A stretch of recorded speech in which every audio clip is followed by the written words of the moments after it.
Bonjour à toutes et à tous. Ravi de vous retrouver aujourd'hui pour le neuvième épisode de notre série de vulgarisation scientifique intitulée 10 milliards de poussières. Aujourd'hui, nous avons un invité, c'est Jules Ducret. Il est spécialiste en criminologie et en neurosciences. Notre invité est de nationalité canadienne, mais il est chercheur postdoctorant à l'Université de Birmingham, au Royaume-Uni. Il va nous faire une conférence sur la intersection entre la criminologie et les neurosciences. Sa conférence est intitulée Comprendre la délinquance à travers le mécanisme de équifinalité. Je laisse notre invité se présenter lui-même et commencer la conférence. Je voulais aussi vous dire que dans le descriptif de cette vidéo, vous pourrez trouver le lien pour télécharger le diaporama de la présentation de Jules Ducret.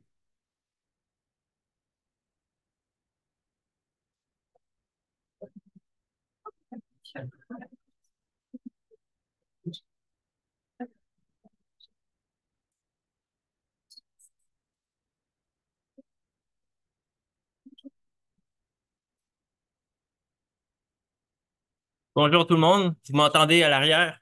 Ça me va? Oui? Non? Faut que je parle plus fort?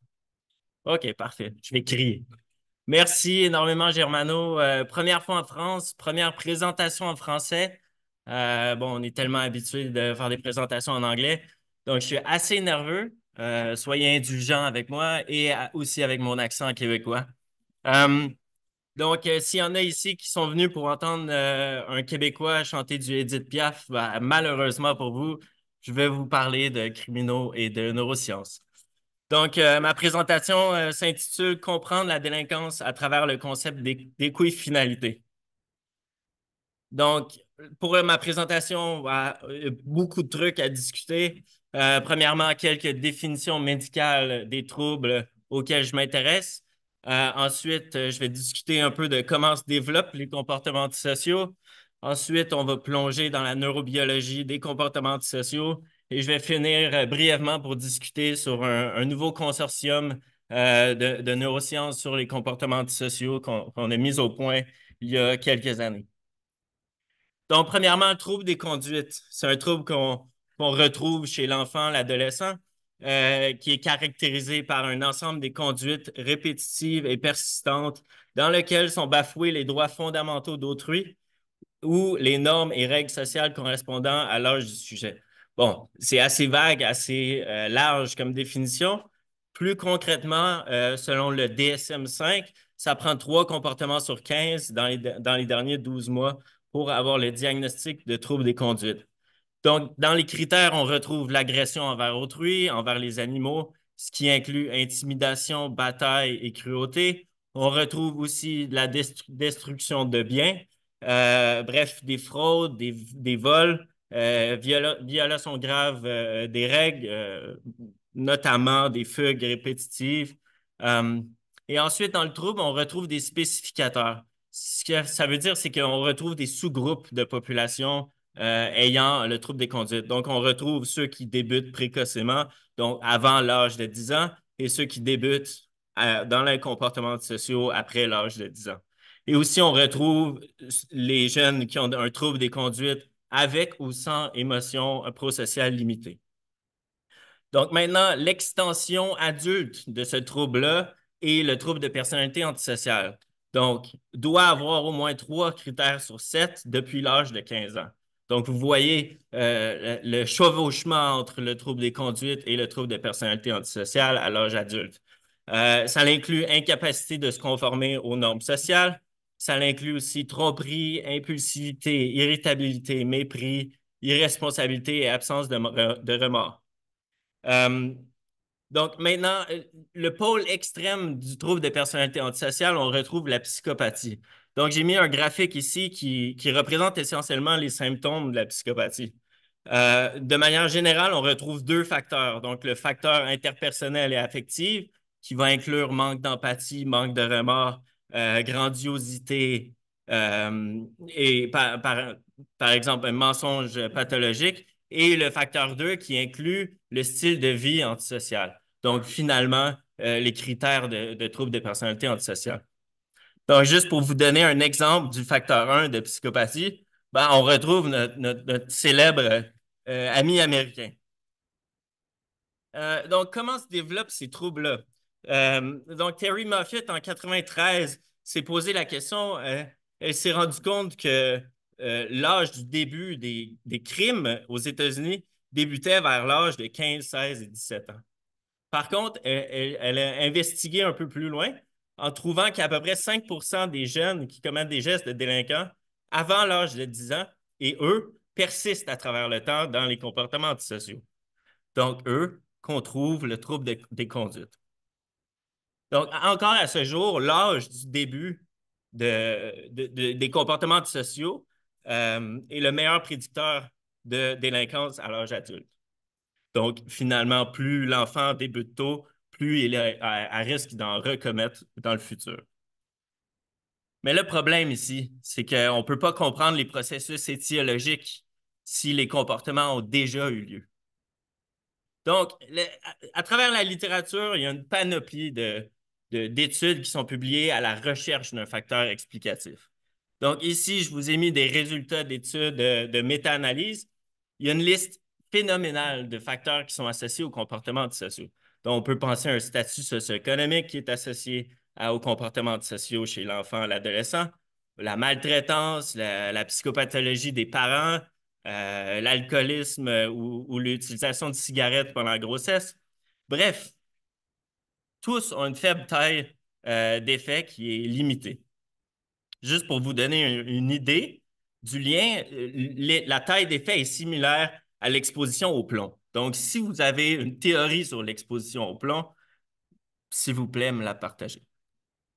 Donc, il faut revenir à la case de départ pour essayer de comprendre l'étiologie de la délinquance.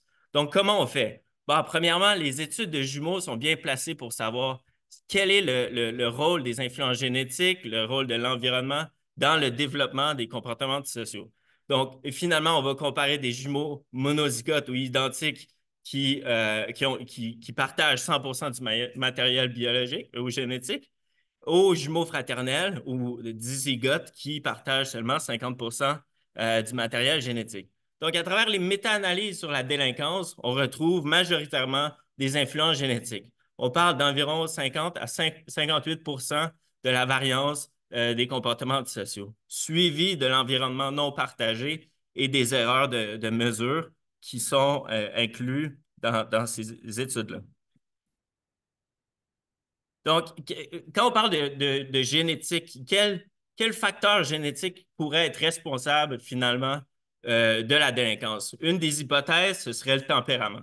Pourquoi? Premièrement, le tempérament est observable tôt durant l'enfance et relativement stable à travers le temps. Ensuite, le tempérament serait majoritairement expliqué par des influences génétiques, au même titre que la délinquance. Et juste pour vous donner une idée, ici, j'ai mis un graphique en bleu pâle, on retrouve l'influence de la génétique dans ces psychopathologies. Donc, on retrouve l'hyperactivité, l'impulsivité, l'inattention, l'insensibilité émotionnelle, l'irritabilité et les symptômes internalisés aussi. Donc, majoritairement génétique. Et finalement aussi, le tempérament a des aspects génétiques qui concordent avec ceux de la délinquance. Donc, si on revient au pourcentage de génétique qui est associé à la délinquance, il y a 66% de ceux-ci qui sont aussi retrouvés dans le TDAH.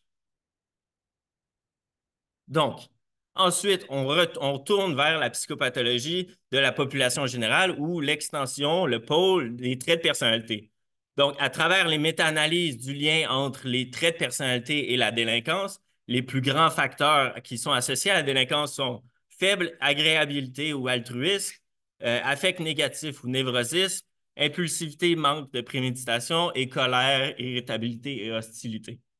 Maintenant, si on retourne vers la clientèle clinique, donc les jeunes qui ont un trouble des conduites, on retrouve jusqu'à 50% de ceux-ci qui ont une insensibilité émotionnelle qui est dite psychopathologique. Jusqu'à 61% de ceux-ci retrouvent un trouble d'anxiété ou un trouble de dépression majeure, un trouble de TDAH jusqu'à 75%, et aussi un trouble oppositionnel avec provocation jusqu'à 80%. Donc, de manière générale, dans la littérature, on essaie de voir le lien simple entre une variable et la délinquance. Donc, on fait des analyses de corrélation ou de régression linéaire, mais par contre, le problème, c'est que ce n'est pas suffisant pour être causal. Donc, si on trouve un lien entre l'insensibilité émotionnelle et la délinquance, c'est bien, mais on retrouve aussi qu'il y a environ 50% de ces jeunes-là qui ne vont jamais développer de l'insensibilité émotionnelle.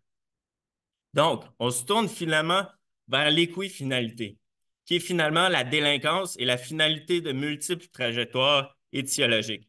Donc, j'ai mis un graphique ici où que l'individu se différencie des autres sur son parcours étiologique de son tempérament. Donc, c'est ici l'importance d'approches axées sur l'individu au lieu d'approches qui regroupent le moyen âge d'un groupe. Donc, ici, c'est de savoir quelles combinaisons de traits sont associées à la délinquance. Donc, pendant mon doctorat, j'ai commencé en prenant une cohorte québécoise de jeunes qui ont été suivis de 5 mois à 17 ans.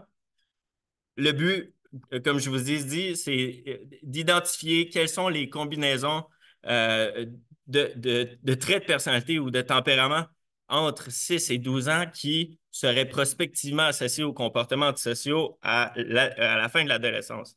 Donc, ce qu'on a fait, c'est on a mesuré l'irritabilité, les traits internalisés, l'insensibilité émotionnelle et l'hyperactivité et impulsivité. Donc, pour ceux qui sont fans de statistiques, on a fait des analyses de modèles de croissance à mélange de distribution pour finalement modéliser les trajectoires développementales qui sont dites normatives et déviantes pour chacun des traits. Ensuite, en faisant la probabilité jointe de ces trajectoires-là, on a été capable, en fait, d'identifier des classes latentes à travers ces groupes-là. Donc, ici, les trajectoires développementales pour chacun des traits, on retrouve les trajectoires normatives et les trajectoires dites déviantes. Donc, finalement, les combinaisons. Quelles combinaisons de ces trajectoires-là sont associées à la délinquance? Donc, si vous voyez ce graphique qui est placé sur le nombre de problématiques, de trajectoires problématiques sur l'effet associé à la délinquance, on se rend compte que toutes les trajectoires développementales étaient associées à la délinquance. Par contre, ici, on voit l'effet est beaucoup plus fort quand on combine l'irritabilité à l'insensibilité émotionnelle. Ça, c'est la co-occurrence, donc les gestes, les comportements antisociaux qui ont été co-occurrents avec les trajectoires de 6 à 12 ans.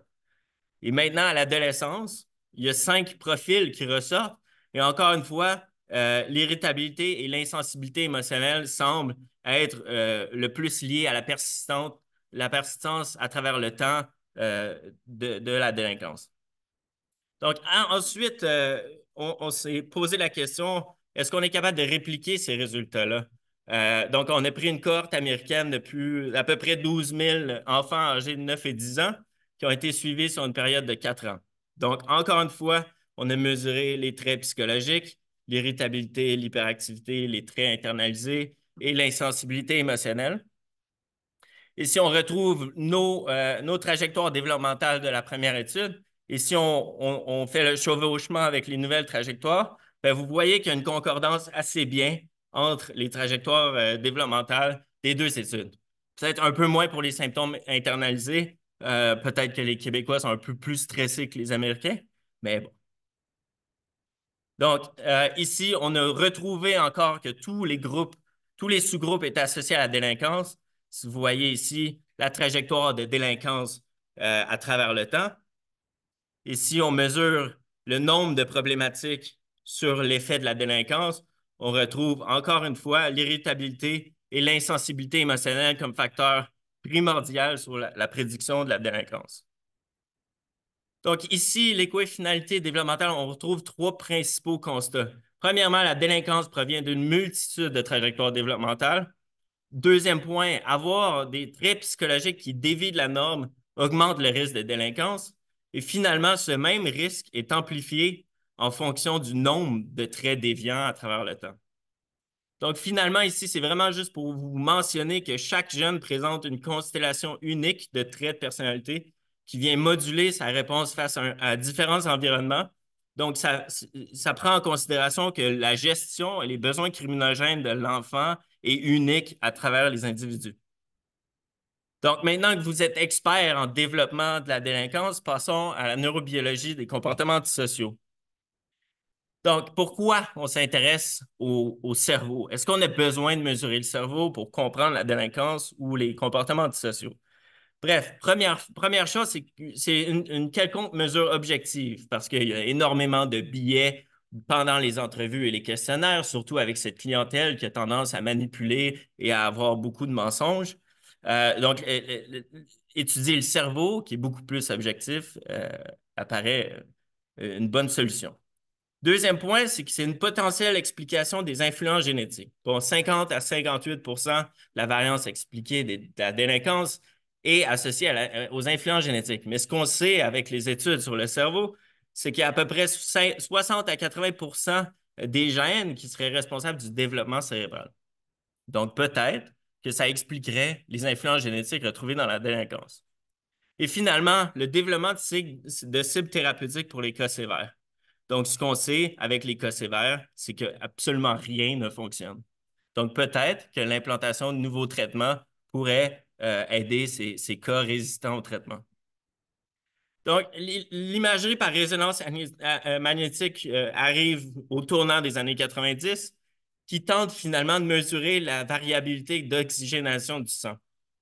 Donc, parce qu'on n'est pas capable de mesurer précisément l'activité neuronale, on réfère maintenant à l'oxygénation du sang qui est un proxy ou un indicateur de cette activité-là. Donc, comment ça fonctionne? C'est qu'on place l'individu dans l'IRM, on leur fait jouer à des tâches. Par exemple, ici, je vous donne un exemple de tâche où le sujet tente d'identifier les émotions sur des visages. Euh, et donc, on essaie d'identifier les variations dans des contextes très précis en utilisant des tâches différentes.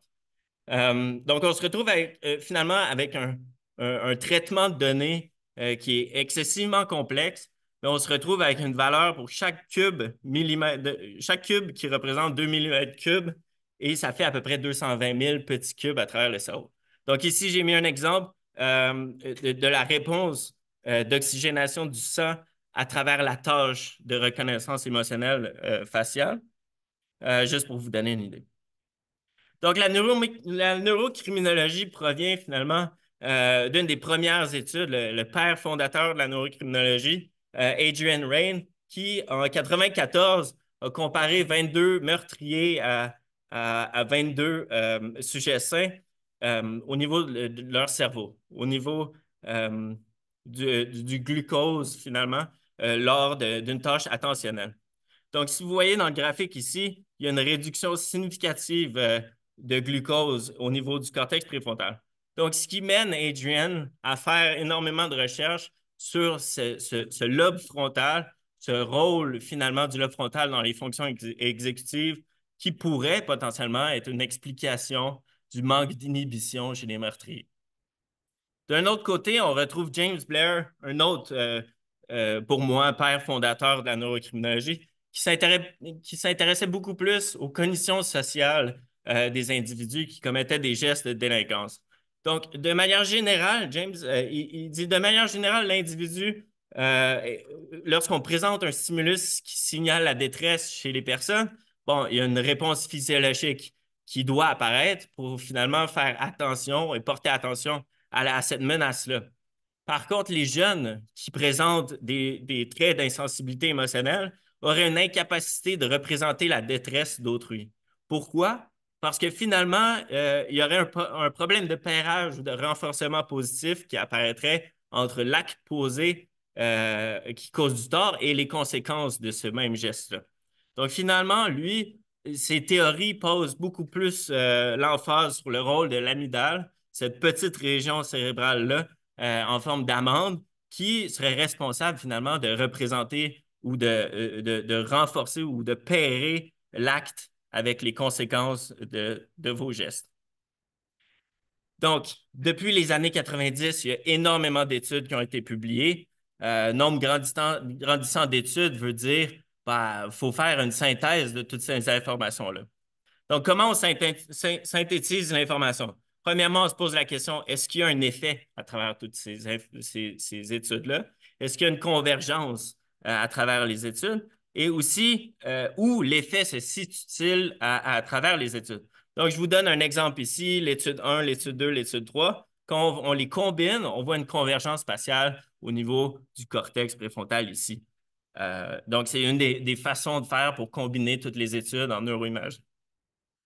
Donc, pendant ma thèse de doctorat, j'ai fait la synthèse de 83 études en IRM fonctionnel. Euh, donc, ce qu'on a fait, c'est qu'on a séparé par type de tâche. Donc, ici, on retrouve contrôle cognitif, qui inclut inhibition et ces tâches-là. Réponse aux stimuli menaçants, cognition sociale et réponse à la punition. Ce qu'on s'est rendu compte, c'est que les dysfonctions cérébrales les plus notables sont l'hypoactivité du réseau d'inhibition qui pourrait être associé aux symptômes d'impulsivité retrouvés dans cette population-là.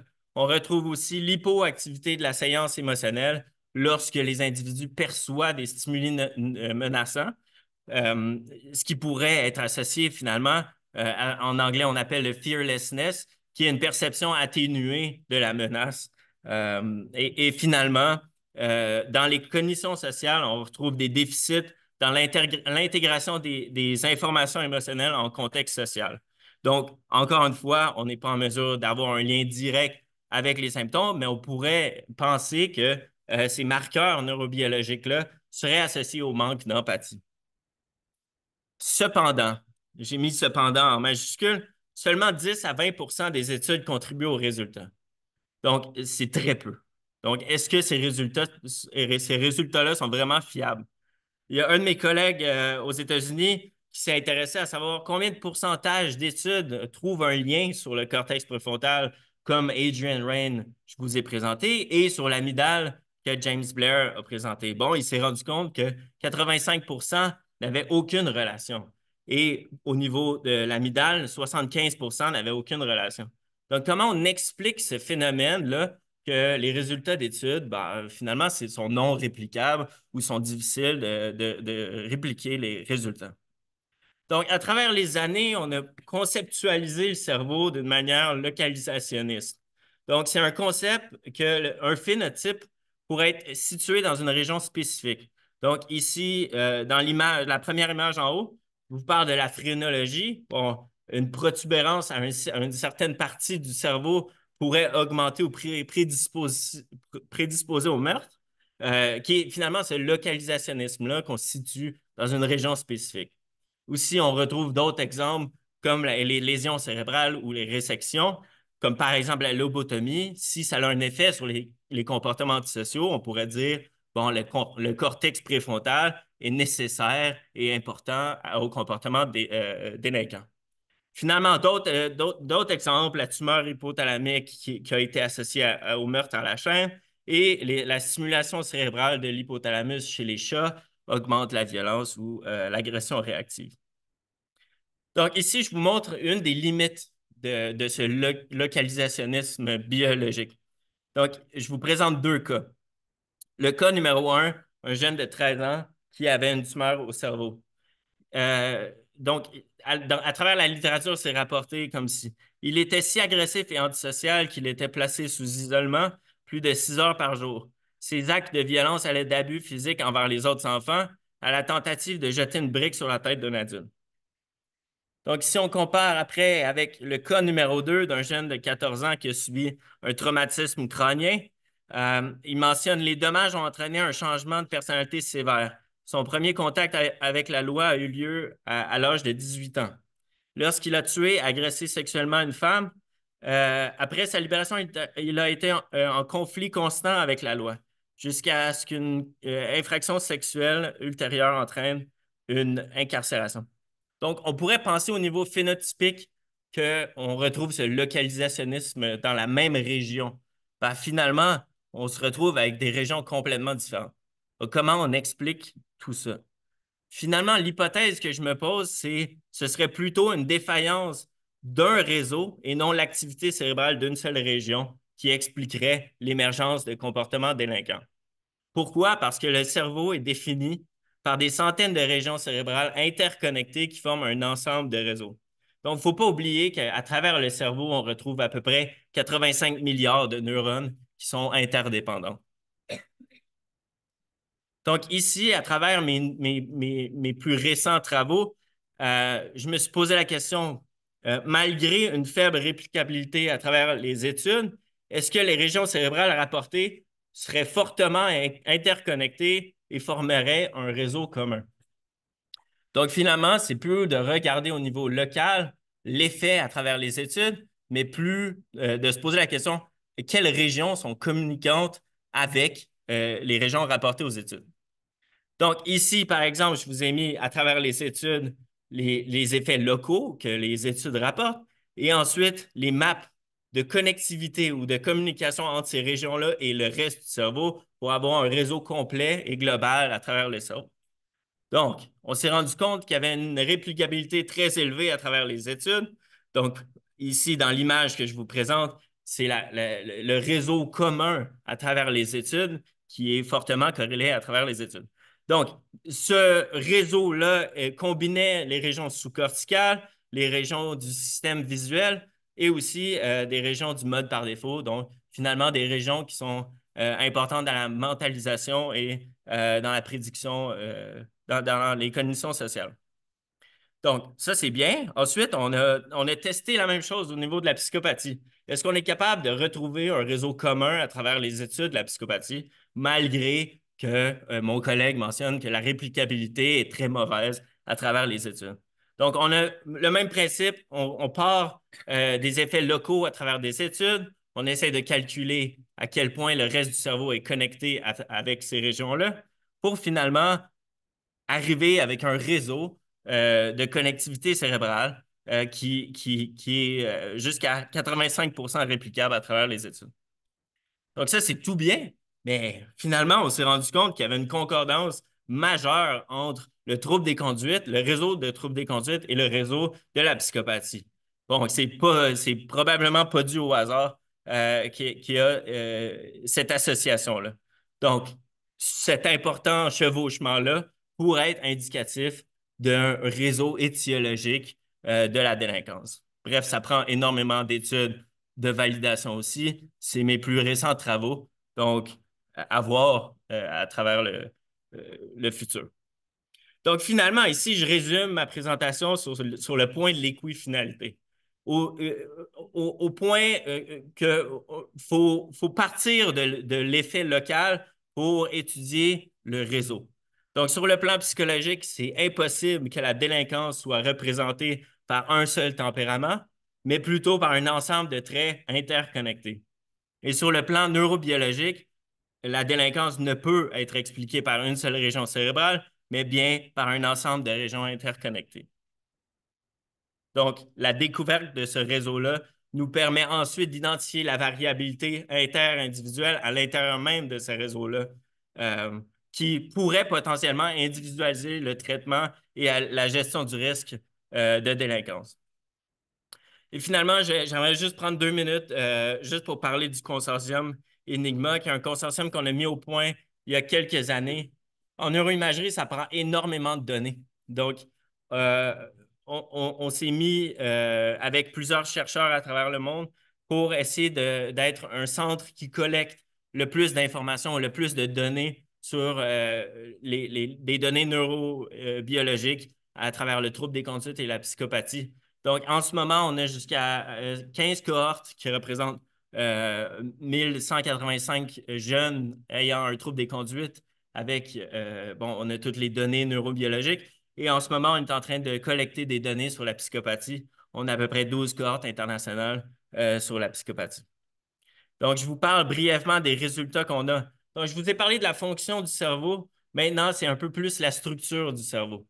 Donc, est-ce qu'on étudie l'épaisseur du cortex? Est-ce qu'on étudie la surface de certaines régions du cerveau qui pourraient être plus grandes ou plus petites et le volume de certaines régions sous-corticales? Donc, ici, je vous présente le trouble des conduites est associé fortement à travers le cerveau d'une réduction de la surface à travers le cerveau. Nombreux projets en cours. Premièrement, la sévérité des symptômes. Quels sont leurs liens entre la structure et la sévérité des symptômes du trouble des conduites? Agression réactive, proactive. On a la délinquance non agressive aussi. On a aussi l'âge cérébral. Un projet que je suis en train de mener sur est-ce que la délinquance ou le trouble des conduites serait associé à une accélération, une décélérescence du développement du cerveau. On a aussi une étude en cours sur les corrélats transdiagnostiques à travers certaines psychopathologies, donc les symptômes internalisés, anxiété, dépression, mais aussi TDAH. Est-ce qu'ils ont un chevauchement dans les déficits neurobiologiques à travers ces troubles-là? Et finalement, notre nouveau projet sur les altérations structurelles dans la psychopathie. Donc, merci énormément de l'invitation. J'espère que vous avez apprécié. Questions, commentaires. Juste pour vous dire, moi et Stéphane de Brito, qui est mon directeur actuel à l'Université de Birmingham, on est les deux seuls francophones à travers le monde qui travaillent sur ce domaine-là. Donc, si jamais il y a des intéressés, contactez Stéphane, il est parfait. J'ai mis ici notre site web si jamais vous voulez jeter un coup d'œil ou suivre ce qu'on fait. Merci.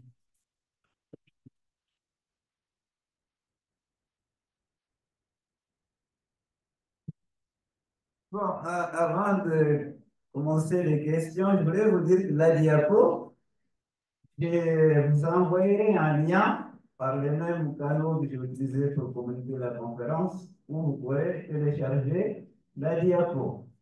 Il va falloir un certain temps parce qu'il va devoir enlever certaines choses parce que ça fait partie d'un travail de recherche qui n'a pas encore été publié. Du coup, une fois qu'il aura enlevé certaines choses, je mettrai la diapo en disposition.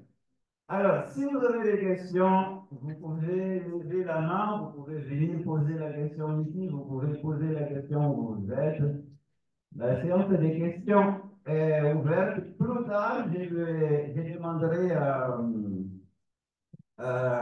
notre ami canadien, qui est Jules, qui n'est pas Jules Verne, qui est Jules quand même, de pouvoir expliquer pour les gens qui sont intéressés comment se passent les études de criminologie au Canada et quelle est la différence entre un criminologue et un psychologue, notamment un psychologue qui parfois fait un petit peu de travail dans le domaine des personnes qui ont commis des crimes, etc.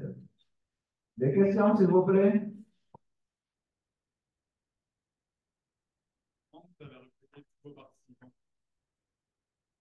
Vous parlez des cohortes qu'on a. Donc, on est en relation directe avec des chercheurs à travers le monde qui ont déjà publié sur le domaine. Donc, on leur envoie des courriels puis on dit, bon, on est en train de mettre au point ce consortium-là. Est-ce que vous voulez partager vos données? Donc, finalement, les gens nous donnent finalement leurs données, qui est finalement un fichier CSV avec les mesures à travers le cerveau. Donc, qu'on harmonise et ouais.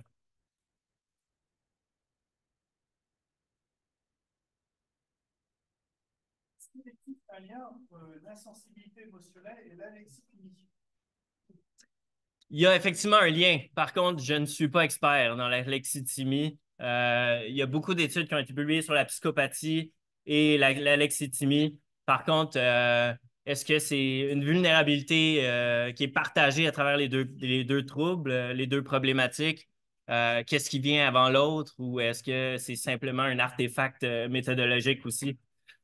C'est pas dans mon expertise.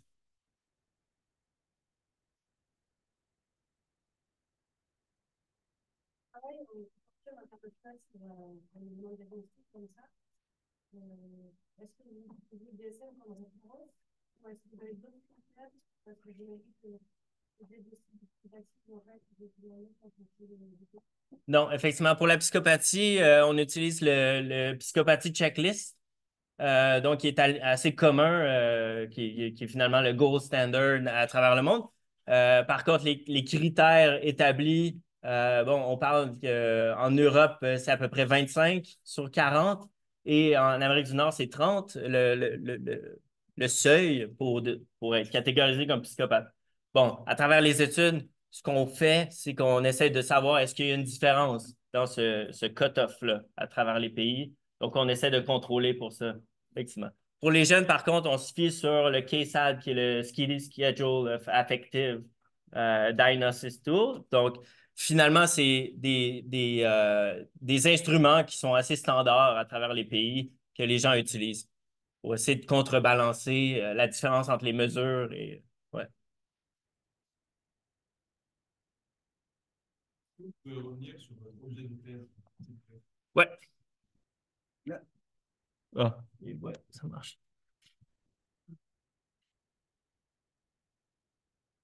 Vous voulez qu'il explique ça, vous voulez qu'il explique son parcours ou ce qu'il a fait pendant la thèse ou juste revenir sur la recherche qu'il a présentée ici? Savoir ce qui a été fait pendant la thèse. Ah, ma thèse de détran. Ah, qu'est-ce que j'ai fait pendant ma thèse? Ben, écoutez, comment je peux résumer ça? C'était vraiment aléatoire, en fait. Ma thèse, c'était c'était le projet qui m'intéressait.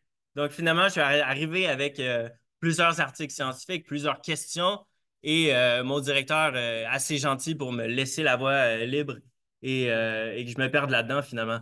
Donc, développement de la délinquance et aussi neuroimagerie, parce que mon parcours est en criminologie et j'ai fait la transition en sciences biomédicales. Donc, sciences biomédicales doit avoir un aspect médical qui était la neuroimagerie. Mais finalement, il y a beaucoup de projets que j'ai faits qui étaient sur le développement de la délinquance chez les jeunes. Ouais. Donc, euh, c'était 3 méta-analyses sur la neuroimagerie de la délinquance et environ 3 à 6 articles scientifiques sur le développement de la délinquance chez les jeunes. Ouais. Est-ce que vous pouvez donc répondre à la curiosité de beaucoup de nos étudiants qui souhaiteraient étudier la criminologie notamment? Et d'abord, de nous expliquer les études de criminologie au Canada et qu'est-ce qui fait un criminologue exactement par rapport à un psychologue, par exemple. Donc, les études en criminologie à l'Université de Montréal et aussi à l'Université Laval dans la ville de Québec. Donc, nous, on a la criminologie parce que le criminologue, finalement, est régi par un ordre professionnel des criminologues et aussi, d'un autre côté, l'ordre professionnel des psychologues. Donc, c'est des actes réservés pour ces professionnels-là qui ne peuvent pas chevaucher dans les actes ou dans l'agir qu'ils font professionnellement. Bonjour tout le monde. Donc, par exemple, un psychologue va faire des évaluations de psychopathologie, mais ne peut pas faire des évaluations du risque de dangerosité, de risque de récidive et des évaluations de dangerosité pour la cour, notamment. Ça va être réservé aux criminologues. Donc, les criminologues, ça va être ça finalement, leur description de tâches et aussi travailler en relation d'aide avec les délinquants dans leur remise en liberté, donc réinsertion sociale.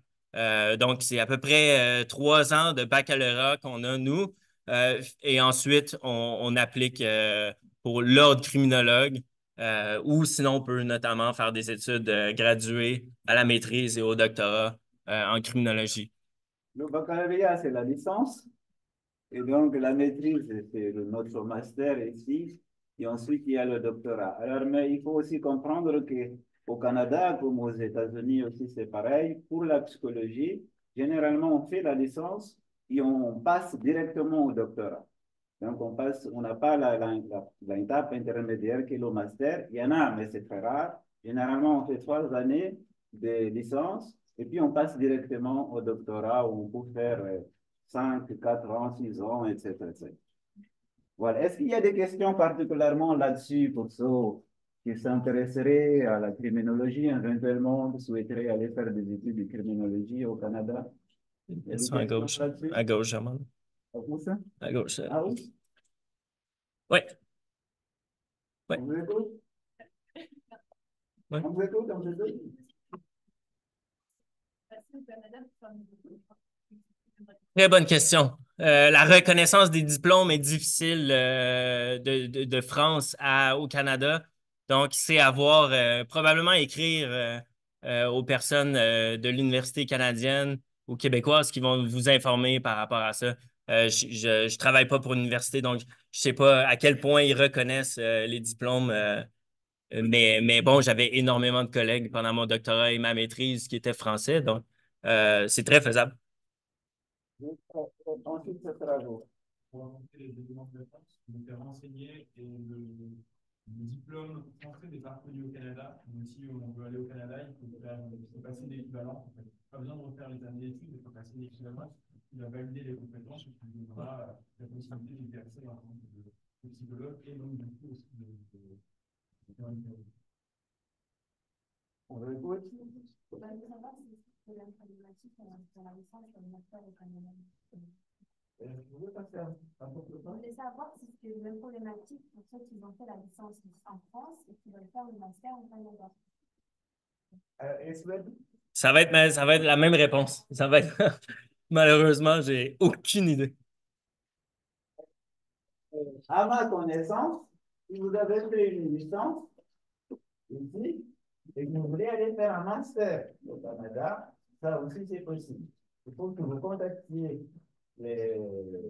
l'université en question, mais surtout contacter un enseignant-chercheur de là-bas, qui potentiellement pour vous recevoir comme étudiant en master, mais encore une fois, très généralement en psychologie, il passe très généralement de la licence directement en doctorat. Donc, en fait, c'est beaucoup plus pratique si vous souhaitez faire ce parcours-là. Il y a directement faire un doctorat, c'est-à-dire 66 ans, dépendant de l'université et du programme en question. Par exemple. Alors, les masters restricts, il y en a quelques-uns, mais ça, c'est géré par l'administration de chaque université, de chaque programme. Il faut vraiment se renseigner. Pour l'université qui vous intéresse, éventuellement, l'enseignant-chercheur pourra vous donner. Mais si on vient directement un doctorat, on ne s'appelle pas les psychologues. À partir de 2 ans ou par exemple, à la fin du doctorat. Non, non, vous allez faire vos années de doctorat jusqu'à finir votre doctorat. Et après, vous serez psychologue. D'accord? Revenons maintenant à la question de la question qui a de présentation aussi, des questions plus liées à la thématique qui a été discutée ici à la fois. Je rappelle donc que la question est de savoir sur certains traits qui peuvent être le tempérament, la personnalité, qu'est-ce qui est prédictif du comportement de délinquance. Et ensuite, d'un côté, l'aspect neurobiologique. Quels sont les éléments? Est-ce que c'est une partie du cerveau? Est-ce que c'est une relation entre différentes parties du cerveau qui sont prédictives de la délinquance? Est-ce qu'il y a des questions là-dessus? Moi, j'ai une petite question méthodologique. Ouais. Quand on essaie de constituer des réseaux, on va convoquer de plus en plus de régions cérébrales. Est-ce qu'il n'y a pas un artefact là, dans l'augmentation des corrélations entre elles? Pouvez-vous expliquer un peu plus? De régions cérébrales, est-ce que j'augmente pas mes corrélations après sur le réseau? C'est ça que je me posais comme question un peu naïve, mais. Je ne sais pas si tu as compris. Il Ouais. demande si tu mets en relation plusieurs, Ouais. plus tu mets des relations, plus de régions tu envolves dans tes corrélations, est-ce que tu n'augmentes pas? Tu augmentes le risque de faux positifs, notamment parce que le nombre de combinaisons possibles à travers les régions cérébrales. Oui, il y a des moyens statistiques de corriger fortement pour l'interconnexion. Donc, finalement, on applique un seuil statistique très strict, qui est beaucoup plus strict qu'en psychologie, généralement, qui est à 0,05. En neurobiologie, finalement, on parle de 0,0001 ou 0,01 avec correction pour comparaison multiple en plus. Donc, finalement, mais c'est un problème majeur en neurosciences. Il y a beaucoup de résultats qui sont juste artefactuels parce que il y a trop de combinaisons possibles. Donc, c'est finalement lié au hasard, le nom. Ouais, exact. Donc, c'est une des méthodes qu'on a trouvées ici pour essayer de comparer, même s'il y a des artefacts, c'est impossible qu'à travers les 30 ou les 28 études, qu'il y ait des artefacts à travers toutes les études. Donc, c'est notre façon d'essayer de contrôler aussi pour ces artefacts. Ouais. Ouais. Du coup, si c'est dû à des facteurs génétiques, est-ce qu'il y a une fatalité qui sera forcément qui deviendra délinquant plus tard? Ou malgré tout, il y a quand même d'autres facteurs qui sont supérieurs enfin, pour augmenter la délinquance? Ouais. Donc, ce n'est pas une finalité parce qu'il y a une variabilité impressionnante dans les gènes et l'environnement. C'est une façon d'étudier l'influence génétique de nos gènes euh, à travers les études de jumeaux. Maintenant, au niveau moléculaire, le lien entre la génétique et l'environnement, on parle de méthylation de l'ADN de nos gènes. Donc, l'interaction entre nos gènes et finalement l'environnement qui va augmenter le risque de délinquance. Donc, on est probablement avec nos gènes, mais ce qui est plus important, c'est l'interaction de nos gènes avec l'environnement qui va augmenter ou diminuer le risque. Je vous ai parlé simplement, pour ne pas rentrer trop dans les détails, du lien seulement entre les potentielles influences génétiques et la délinquance. Mais effectivement, donc, dans le système équifinal, chaque personne a une influence directe sur son environnement et avec sa génétique qui va après augmenter le risque de délinquance. Question ici, Jean. Oui. Du coup, votre présentation, vous avez présenté et parlé de certains traits de caractère, de facteurs qui pouvaient être corrélés à la délinquance. Ouais. Sauf que, quand vous avez parlé de ces facteurs-là, ces corrélations, vous êtes concentré sur une étude canadienne, une étude basée sur le corps canadien et une étude basée sur le corps américain. Ouais.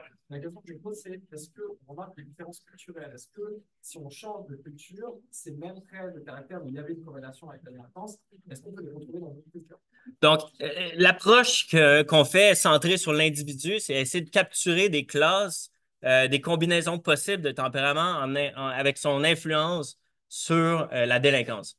Donc, finalement, c'est outre le sexe, l'ethnie, outre parce qu'au niveau de l'individu, tu peux venir de n'importe quelle culture et avoir certains types de caractères qui, notamment, est caractérisé pour la sous-classe numéro 1, par exemple, et finalement, ton collègue ou ton voisin est plutôt dans la sous-classe numéro 2. Donc, cette approche centrée sur l'individu, le dit dans son nom, c'est on centre outre la sociologie ou les aspects sociaux démographiques, pour se centrer vraiment sur la combinaison de profils à travers ces systèmes-là. Donc, certainement qu'il y a de la variation, mais probablement plus de fréquence à travers ces sous-classes-là et non des différentes classes, finalement, qu'on retrouve. Ouais. D'autres questions? Après, ce sera vous. Vous pouvez poser la question après mes collègues.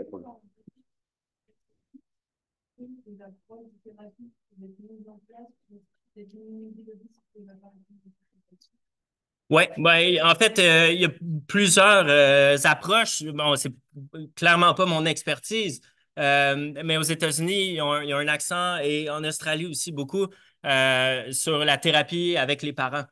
L'approche d'éducation parentale est une approche qui, notamment, est importante pour réduire la sévérité des symptômes de troubles des conduites.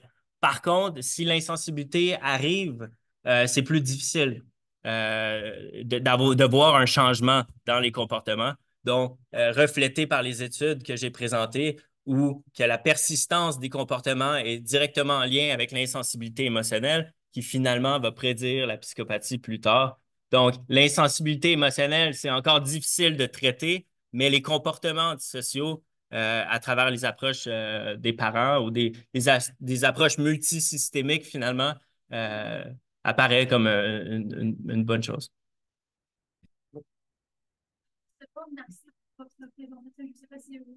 Oui, oui, ça va.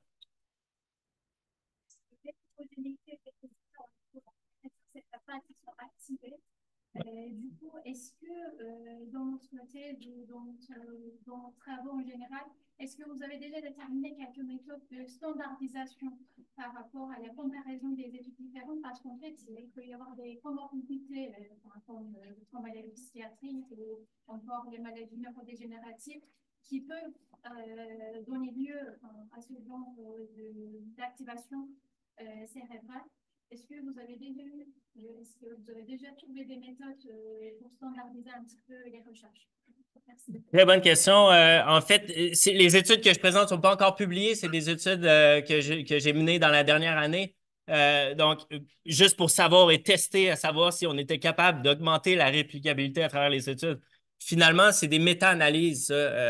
C'est pas des études qu'on est capable de distinguer les comorbidités à travers la variation individuelle. Mais c'est clairement à répliquer avec des cohortes de jeunes, dont notamment le consortium Enigma est en train d'étudier cette question-là, à savoir si on est capable de trouver ce même réseau-là à travers les jeunes avec un trouble des conduites et à savoir quelle comorbidité serait responsable ou pas de la variation à travers ce réseau-là. Merci. Oui, je vous écoute. Il y a une question, vous aviez parlé de l'âge concernant les premiers délits, les premiers troubles ou comportements antisociaux. Ouais. Vous avez dit que c'était à 15, 16, 17 ans que ça commence à apparaître. Et souvent, ça prédisait des termes, mais ça pouvait continuer dans le futur. Pourquoi est-ce que pourquoi c'est cet âge-là? Pourquoi pas avant ou pas après? Ouais. En fait, ici, dans le graphique, j'ai mentionné que c'est la fréquence des crimes et non des gestes antisociaux. Donc, il y a une différence à faire entre la criminalité qui est gérée par le système légal et les comportements antisociaux qui sont fréquemment rapportés en mesure de self-report, de mesure auto-rapportée. Donc, ici, au niveau de la criminalité, la fréquence est beaucoup plus importante vers le tournant de 15, 16 et 17 ans, probablement juste en termes de maturité et d'opportunités de crime que l'adolescent peut faire versus à 7 ans. Par contre, le début, l'âge de prédiction, c'est en bas de 10 ans. Mais ça, ce n'est pas pour des crimes, c'est pour des comportements antisociaux. Donc, quand les parents rapportent une sévérité élevée des comportements antisociaux en bas âge, ben, c'est là qu'il faut se poser des questions. Donc, du coup, pour les filles, en fait, si les adolescents avaient moyen de commettre des crimes plus tôt, en fait, ça arriverait plus tôt. Probablement, ouais. Ouais. Alors, j'aimerais bien, je veux que tu puisses parler, parce qu'au Canada, il y a ce qu'on appelle les maisons de transition. Qu'est-ce que c'est que les maisons de transition? C'est un des endroits où les criminologues développent leur activité. Vous pouvez nous expliquer parce que nous n'avons pas quelque chose d'équivalent. Donc, au Canada, ça se dit dans le nom maison de transition. Donc, c'est une transition qu'on a entre la prison et les pénitenciers et la remise totale de liberté pour le délinquant. Donc, finalement, on a nos libérations conditionnelles. Donc, l'individu doit gagner sa libération conditionnelle. Donc, il finit sa sentence à l'extérieur. Il passe à peu près 6 mois à l'extérieur dans une maison de transition où les criminologues et les travailleurs sociaux vont les suivre, leur trouver du travail et les rééduquer dans leur remise en liberté. Ce qui fait en sorte qu'une meilleure remise en liberté est indicateur d'une réduction de récidive criminelle. Donc, essentiellement, c'est maison de transition. Des questions? Concernant la criminalité, mais quand quelqu'un passe à l'acte au niveau d'un crime grave, par exemple, est-ce qu'une aide psychologique l'aide forcément ou c'est irréversible concernant son passage à l'acte? C'est une bonne question. C'est vraiment à l'individu. C'est des questions individuelles dépendamment du crime.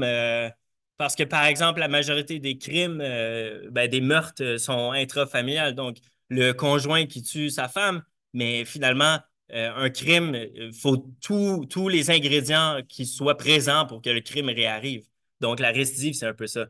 Donc, c'est difficile de répliquer cette même situation-là avec le mari qui tue sa femme. C'est des crimes ou des meurtres qui arrivent une fois dans leur vie et ça finit là. Donc, il y a moyen de réinsérer ces personnes-là, effectivement. Mais il y en a d'autres qui sont multirécidivistes que finalement, il n'y a pas grand-chose à faire. L'aide psychologique, avec leurs symptômes aussi de psychopathie, et je refute et je remets en question ce que vous dites. Écoute, c'est du cas par cas. Ouais. Peut-être expliquer sur est-ce qu'il y a des indications sur l'efficacité de ces maisons de transition, c'est-à-dire les délinquants qui sont suivis avant d'être libérés complètement et insérés socialement, et ceux qui ne sont pas suivis, par exemple, s'il y a des cas avant ou après, etc. Bonne question. J'ai pas les stats sur moi. J'ai pas les statistiques, combien de pourcents. Mais d'après ce que tu sais, est-ce qu'il y a sur l'efficacité Ouais. des suivis, par exemple, des délinquants par les criminologues? Ben, en fait, ce qu'on sait, pourquoi ça marche et c'est efficace la maison de transition, c'est effectivement juste ça. Il y a tellement de criminels ou de délinquants qui sont en prison juste parce qu'ils n'ont jamais été insérés dans la société. Donc, la maison de transition est faite pour réapprendre à éduquer les personnes à leur réinsertion. Et finalement, on parle de réinsertion, mais finalement, c'est l'insertion sociale. Au niveau des pourcentages, j'ai pas les statistiques. Écoute, ça fait 9 ans que je suis plus en criminologie. Donc, mais le pourcentage de récidive au Québec est très peu. Un peu plus élevé au niveau des gestes non violents, donc les vols d'auto qui sont très présents au Canada. Mais sinon, les risques de récidive sont très peu. Des questions?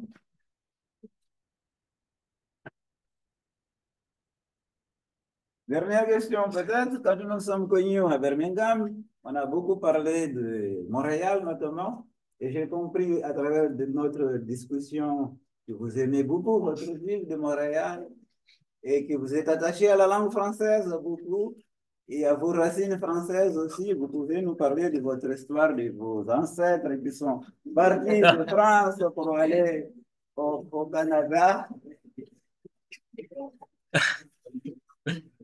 C'est vraiment pas une belle histoire. Le Québec, ouais, le Québec est fondé par les filles du roi, donc l'aspect féministe et les femmes dévouées et leur corps à procréer et fonder une société qui est la société québécoise, c'est un plus. Euh, mais bon, mes ancêtres viennent de Fontclairo, que j'ai aucune idée en France, c'est où? C'est proche de Brie qu'on a vu, hein? C'est vers Angoulême, vers Bordeaux, vers Angoulême, vers La Rochelle. Exactement. Donc, finalement, arrivé vers les années 1700 et en fermier, donné la personne que je suis.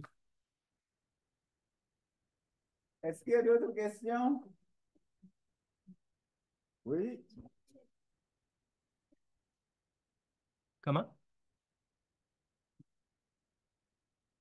Ouais, en fait, je finis mon postdoctorat à l'Université de Birmingham en mai et je commence un deuxième postdoctorat à l'Université de Michigan en septembre prochain qui, effectivement, continue les projets de recherche que je mène actuellement en impliquant des cohortes de jumeaux pour essayer de comprendre la variance de génétique qui est associée à ces réseaux-là, finalement. Est-ce que c'est probablement dû à des facteurs étiologiques, notamment les gènes? Ouais, ouais. De vos recherches, que ce soit maintenant ou après les septembre à Michigan, est-ce que vous travaillez seul ou est-ce que vous travaillez en équipe pour faire la recherche? Bonne question.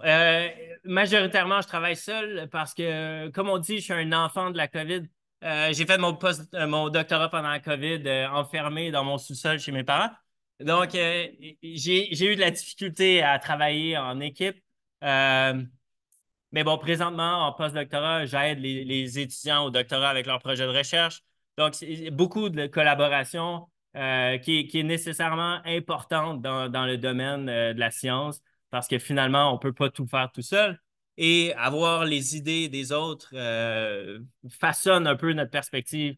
Donc, ouais, la collaboration est super importante.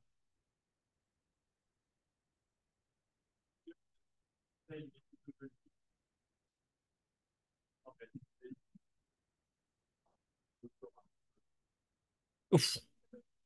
Bon, là, la COVID m'a pas aidé, là. Euh,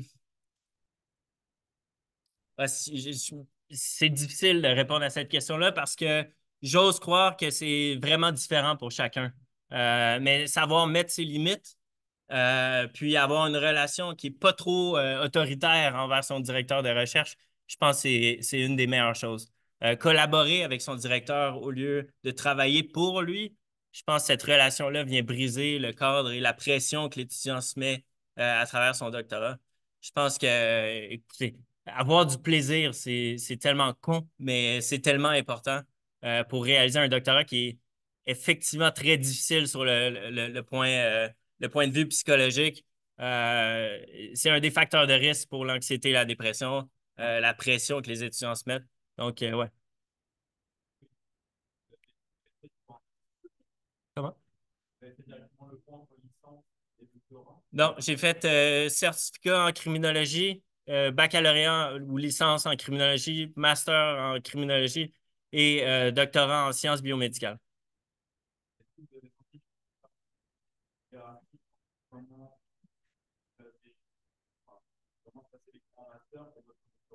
Ouais.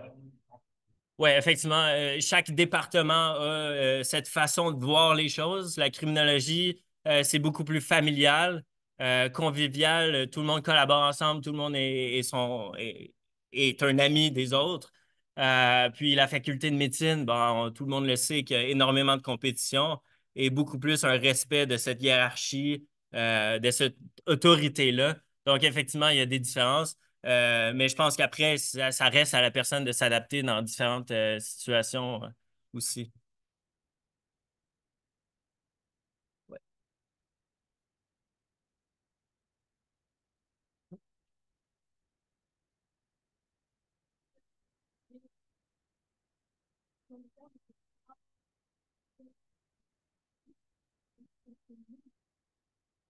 Je crois que oui. Je crois qu'il y a une façon de faire, mais encore une fois, c'est de la reconnaissance des facultés que vous avez appris. Donc, c'est un peu du cas par cas.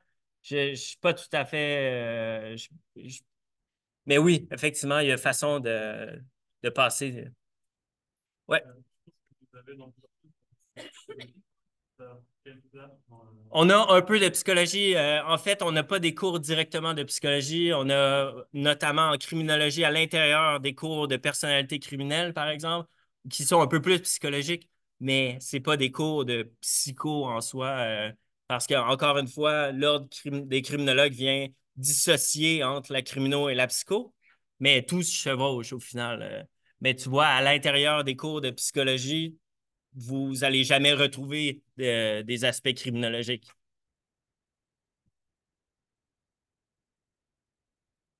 Des questions? Et une question un peu bête, mais ça marche comment chez vous la licence? Est-ce que c'est comme en France ou nous on a des TD, des grands magistrats Ouais, donc en fait, on a la première année, c'est des cours. Donc, je pense que c'est 5 cours par session, session de septembre à décembre, puis janvier à avril. On a des cours, puis ensuite, c'est 1 an de recherche. Ouais. On publie un article scientifique où on fait notre mémoire de maîtrise ou notre thèse. Ouais. Ouais. Des questions? Des questions? Bon, merci beaucoup vraiment pour votre réunion. Merci beaucoup à notre